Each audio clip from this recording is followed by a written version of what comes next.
top 10 AA games coming in 2022 may sound like a grandiose title, but AA gaming is a very hard load to toe. Getting half the money and half the fame, but for many gamers expecting pretty much the same as the AAA space, it can be difficult. I personally think the AA space is amazing. It's a place where games that are almost there in their name power, but many times are even more out there in their ideas and their risk. Some devs' idea of risk is like throwing their wash into a dryer without emptying it first because the last load might still be wet. But it feels like AA and B titles don't do that, many times considered a work in progress. I like to think of them as more like progressing on what works, taking some unique steps, and sometimes not afraid to say, here are my warts. Why don't you love me? Every year I do this list, and every year I hope, man, maybe if just 3 out of these 10 hit, we'll have some bangers. The last couple years, that percentage has actually been higher. Do you think this year, including already past release titles, will be or not? Put a comment in there. If you're the first 1,000 people to leave a comment, that is exactly what you'll be, is the first 1,000. If you like the video, maybe subscribe. Let's begin. Plague Tale, Requiem. The 250 developers at Asobo brings us the return of the prepubescent Pied Piper of Pestilence, Hugo, with his sister and a gaggle of hairy rat best friends. Ray tracing support, DLSS. Plague Tale Requiem looks to knock it out of the park. It's coming out October 18th on Game Pass as well as PlayStation, PC, and Nintendo Switch via cloud streaming, which will be interesting to see. Hugo and his sister set out 6 months after the events that ended their age and the Game of Innocence, 14th century France. Plague Tale Requiem shows that celebration at the end of Innocence, or at least the idea that maybe things wouldn't decay into a terrible future, probably go wrong right away. And the brother and sister are sent to southeast of France in search of a solution for the sickness that has plagued their family for so long. Now, of course, Plague Tale wouldn't be the same if the game didn't up the plague and the number of tales. Not only do you have more rats at your command, 300,000 on screen sometimes at once, as well as a new number of weapons when Hugo doesn't feel like serenading waves of four-legged shin chompers and unleashing them onto unsuspecting enemies. His new powers are consistently at odds with the results, though, here, and they deliver on what the sister and Hugo have had to deal with for so long, which is the results of their actions. For example, one of the weapons you can now use is a crossbow. Your sister's bullseye death messages sent to enemies via 6-inch bolt don't really cause any moments of pause like the original game did, showing that more than Innocence is lost than just the name in the original title. Plague Tale isn't open world, but it does greatly expand on the ability to move and explore in the hubs that you found yourself in originally and you find yourself in this game. Moving down the alleys, the ability to take different ways to get to your goals means also that the siblings can work as a team, switching up the way that each level feels and how you want to play it. Go all out and kill everybody with the rats or sneak around. Always, of course, watching out because rats are never your best friend, and if you get in the darkness, they'll eat you as well.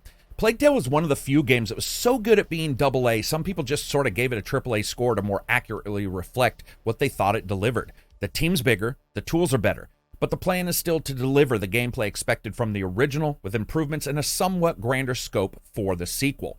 The adventures of Whisper Sister and Rat Smother Brother look to be as good, if not better, than that first title, and Plague Tale Innocence was incredible. It's always interesting to note that Asobo did Plague Tale Innocence, then they jumped to Flight Sim, and now they're back here. Talent, they got that in spades. Next up, Steel Rising by Spiders. So picture this just for a second. 1789, alternative world Paris, with iconic locations and monuments, the French Revolution, and automatons, which is probably a mix you didn't expect. An action RPG, equipment, skills, special moves, a huge location that you can travel via robot horse carriage, and it's got Dark Souls stylings as well in the exploration. The People's Revolt has been hugely suppressed by the army of robots deployed by the King's Order, the year of storming of the Bastille and the start of the monarch's downfall. And that's right, in this alternative history, King Louis not only played with his dolls, he made his own murder Barbies and Kens and sent them out to destroy his enemies. But like all dolls that you loved as a child, when you go to sleep, they're planning to choke you in the night and channeling all that hate you play as one of the characters, a new type of outstanding automaton and a bodyguard of Marie Antoinette. Appointed by the Queen, this character will have to navigate through a Paris, crawling with machines. Each fight that you have with these mechanical enemies is a larger challenge than you may have seen in a lot of their other games, where the player's skills are subjected to a larger skill requirement and expectations of focus as well as timing. Spiders has made it clear they want to make sure that everything feels like one cohesive, holistic world. So the price you pay when you go out there and take on enemies could possibly be death. But as you continue to explore, you find lore about defeating those enemies and more quick ways to do it, including the bosses. There's a lot to explore here. Also, weapons and upgrades are built directly onto the main character, like steel fans from arm guards and so forth, flexing that toy living character kind of feeling.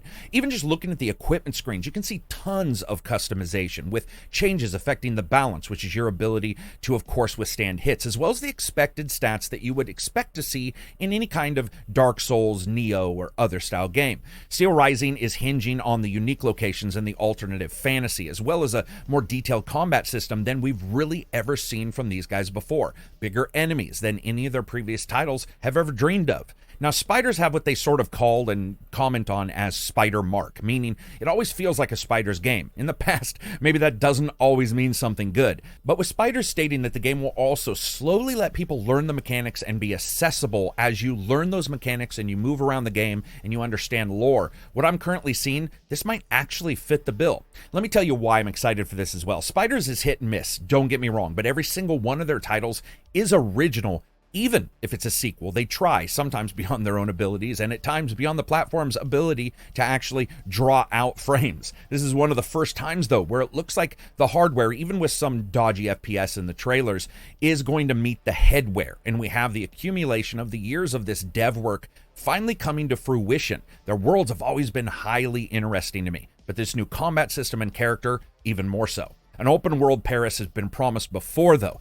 Assassin's Creed Unity promised that. It was buggier than a 1789 brothel bedroom. It also didn't have you play as a kick-ass robotic automaton bent on helping the revolution, unless you just thought Arno was that boring. And a little bit like Unity, except all the time here, Steel Rising is going to offer multiplayer. They say that you're the only one who can untangle the knots of history and ensure that the revolution succeeds in this game. They always say that. Every single game says that. But not every one of them is set in alternative histories with robots in a time where guillotines were so much the rage that kids had toys of them. Sign me up. Next up, Evil West by Flying Wild Hog Games. Wild West God of War with guns. Evil never sleeps, but it bleeds. That's the tagline. And if you can punch it with a pneumatic gauntlet, it's probably going to be fun doing it anyway. A dark menace is consuming the American frontier. As one of the last agents in a top-secret vampire hunting institute, you're the final line between humanity and a deep-rooted terror that pretty much just got bored sleeping and decided it was time to chew on everybody innocent. Rise up to become a Wild West superhero, eradicate the vampire threat by using uppercuts and some guns. Save the United States. Now, while the Wild West is known for guns, Evil West has a huge number of combos and up-close attacks, jump kicking, leap punching, and spin knuckle fisting enemies into bloody bands of blackened goo. And that's before the main character whips out smoke wagons and goes to work, or unleashes a couple shots from a rifle that looks like it was an Elon Musk boring project 3D print. Big calibers, big hits, badass hombres. And I did say hombres because the game also has co-op. As you notice, I put a lot of emphasis on co-op because a lot of the bigger games haven't been adding this, and I love that we're getting it. Explore and fight in a narrative-driven campaign while upgrading your weapons, your hunting tools, and your skills. You unlock new perks to evolve your monster-slaying mastery. You craft your own playstyle to defeat the supernatural hordes. You learn new skills to hunt down bosses and clean up the Evil West. To me, this is exactly what I want. There's a lot of games with West in their name, but this is the only one that apparently has uppercutting enemies with a giant robotic fist. So I'm stoked for that. Next up, Callisto Protocol. And yes, you've seen this on the list on other videos I've done. If any game looks AAA but still belongs on this list, it's Protocol from a developer you haven't heard of and a publisher with a track record of, well, just a track really. A narrative-driven third-person survival horror game set 300 years in the future. This is where a player takes on the role of Jacob Lee, a victim of fate thrown into Black Iron Prison, a maximum security penitentiary located on Jupiter's moon, Callisto. Now, when inmates begin to transform into monstrous creatures, the prison is thrown into chaos, and of course, one character is out and about, and that is Jacob, who has to battle his way to safety, escape Black Iron Prison, while consistently searching for clues about what's happened beneath the surface of the planet and the possible connection it has to the prison and to possibly unknown secrets long dead. The developers recently stated the game is going to be over 50% up-close combat, and the recent trailer showed a dedication to dissecting enemies with the bluntest objects that Jacob could find just laying around, and it really looked good while it was doing it. Every big bit of combat we've seen in the trailers have also shown impressive recoil and shooting mechanics. They just look like there's this huge hand cannon in the character's hand, and it sends the screen bouncing a bit with each shot. I love the visceral feeling to that. The game has an immersive HUD, much like Dead Space, which makes sense as it's got some of the same developers. And what we've seen here looks awesome. Jacob has to sort of adapt his skills to combat these evolving creatures that are changing all around him while he's trying to grab up different weapons and gear and learning abilities. And he has to consistently do this and escape the horrors of the prison itself and figure out what's going on. It looks exactly what I was hoping for.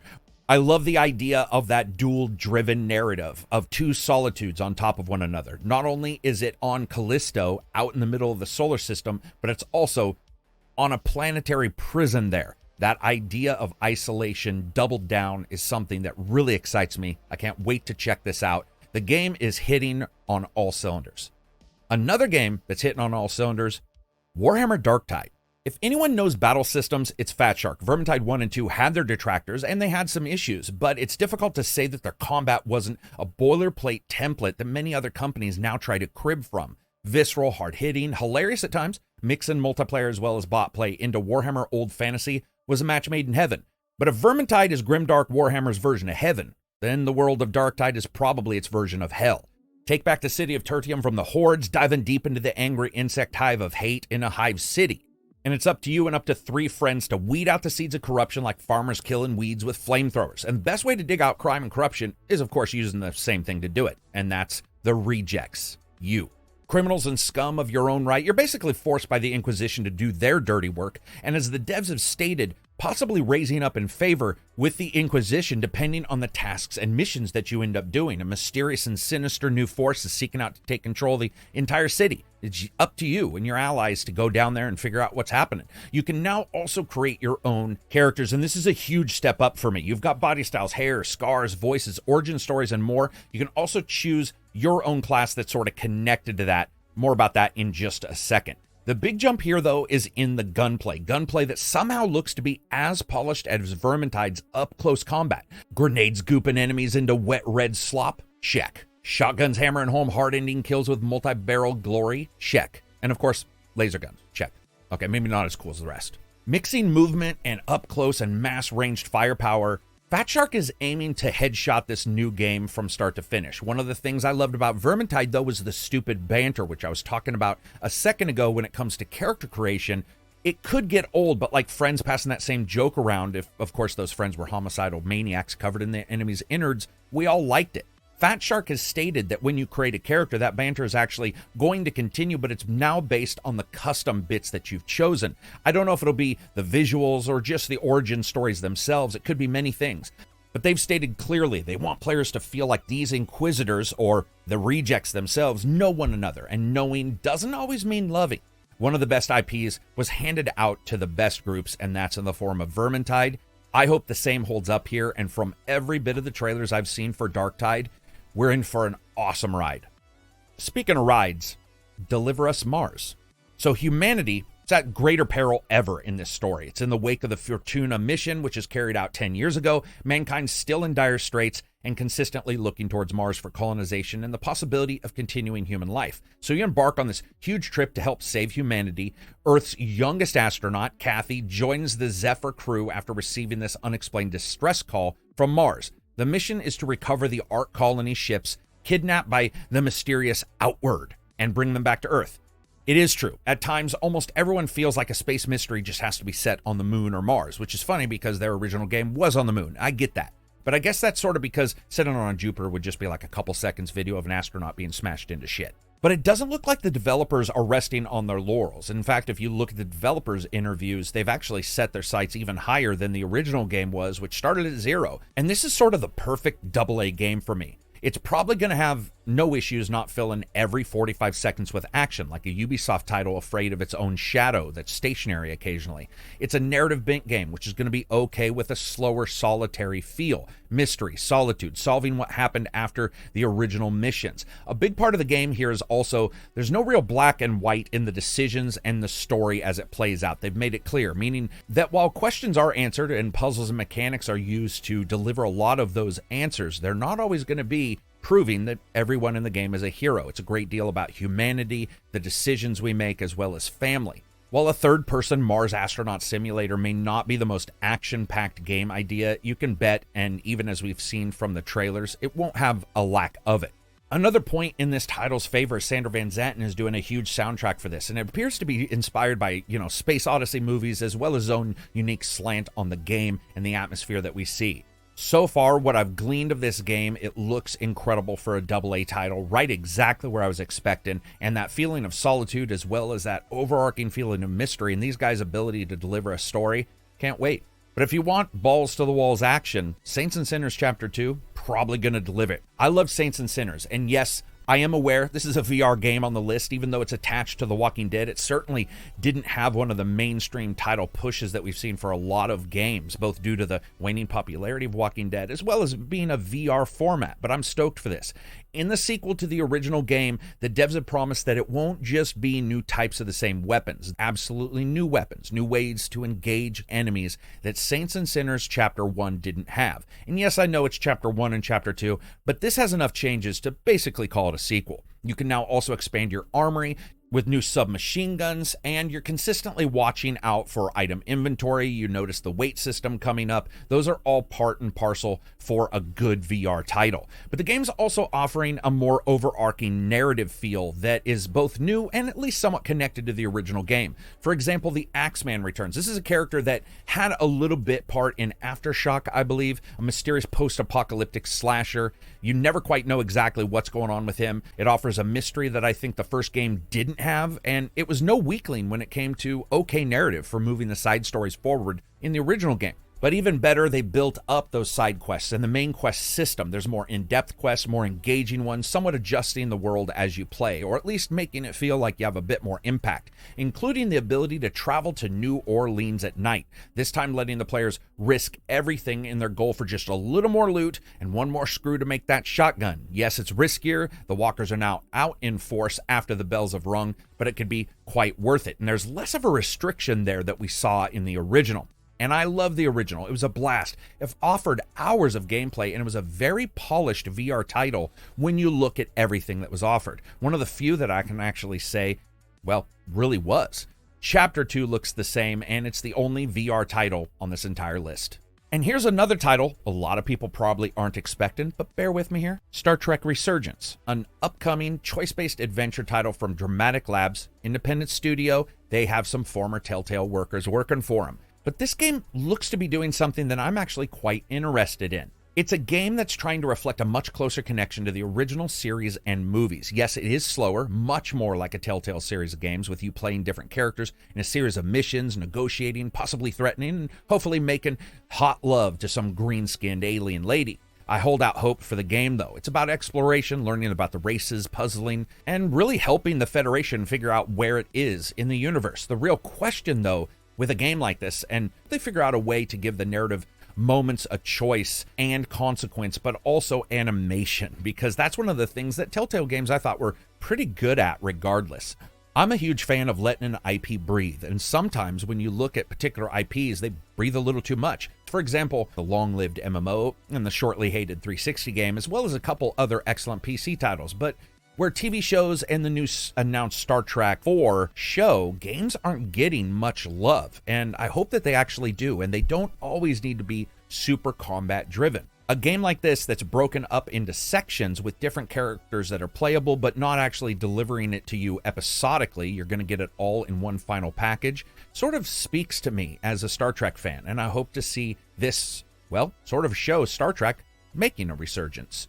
Bad pun intended. Stray. And yes, this was on the list for the July games. This title to me looks awesome. Now, some have said it's not a budget game. Some have said it's an indie. Some have said, well, argued otherwise. I don't care. It is a B title to me. It's a cat platformer. It looks like one hell of an immersive storytelling game. So it's here for me. It's a sign of excitement and not repetition that I'm mentioning it again. It's a game that's a third-person adventure game, has open-world elements, focus on exploration and atmosphere overall. The player controls a stray cat who falls into a world populated by robots and sort of has to travel across the game world, performing puzzles by getting the characters to move around with them, traversing platforms to get back to their family. You're also teamed up with a droid, which I actually think looks very cool. We don't necessarily know what this game's going to offer, but a lot of times B titles, AA titles do just that and surprise you with that different feeling. Sure, I know a lot of people are hoping that Stray, the cat game, is then getting a sequel called Stray the dog game. I hope that as well. But right now, what I'm seeing of this has an incredibly cool, sort of sterile art style to it, and you get to see the robots reacting to the cat as if they're slightly scared. I love that idea. It's going to be very cool to see what happens here. Also, we've recently found out there are enemies in the game that can kill you, and you have to actually get past them, and it doesn't look like you have any attacks of your own. So it's going to be one of those games that does what I think a lot of games haven't done very well, which is stealth. I mean, this is a cat. You ever seen one of those suckers catch a bird flying past them at like 900 miles an hour? It's going to be awesome to see. I sort of hope the cat does have like a special attack, but who knows? And this last one is yours. I want to know what you guys think. We could say honorable mentions might be something like Saints Row. Saints Row is certainly now a B title. I think we can all agree, but it's looking pretty rough, which is why it's not on my list. But I want to know what title that you actually think out of these or out of games that I didn't mention that are really exciting to you. These are the titles that I'm watching for. These are the titles that I've really focused in and keyed on as titles that I hope represent that AA/B kind of level. And I can't wait to see them. I really do think some of these are going to be bangers, and a lot of these could be, which is even more surprising. I'm crossing my fingers for Saints and Sinners, for example, as a VR title to really catch it bigger than the original game did, which didn't necessarily do bad at all. It's just it didn't get the fanfare I was hoping for. So again, I'd like to know what you guys think. Subscribe to the channel. Give it a thumbs up, please. It really does help the channel. Check out the Patreon if I've saved you any money or maybe warned you about a bad game. If you like these lists, put other list ideas in the comments. Peace out. Enjoy your week.